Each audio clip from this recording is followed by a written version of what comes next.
Watu wanaongea maneno ya kabila. Tulikuwa uchaguzi. Na mimi nilipoenda kupiga kura kama Millicent, sikupigia mtu ambaye nilifikiria ni kabila gani. Nilikuwa napigia kiongozi. Sikuwa napigia kabila lake.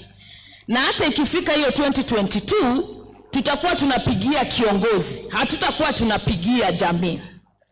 Ile shida tuko naye kama Kenya, I think we've lost the conversation. Hatuna shida na kabila. Shida tuko nayo ni wale mabwenyenye ambayo kila wakati ndio wanataka kuwa na kila kitu. Wanataka kufanya Kenya ikuwe ni yao. Tukiangalia COVID billionaire ni watu wachache ambao walienda wakakaa, wakajipea biashara, wakachukua bilioni zote. Ukiangalia hata land in this country iko na watu wachache. Unapata nusu ya Kenya iko na watu wawili ama watatu ndio wana own land Kenya hii. Hiyo ndio shida tuko nayo. Shida tuko nayo si ya kabila, shida yenye tuko nayo ni ile kukosa usawa wa rasilimali ya Kenya hii.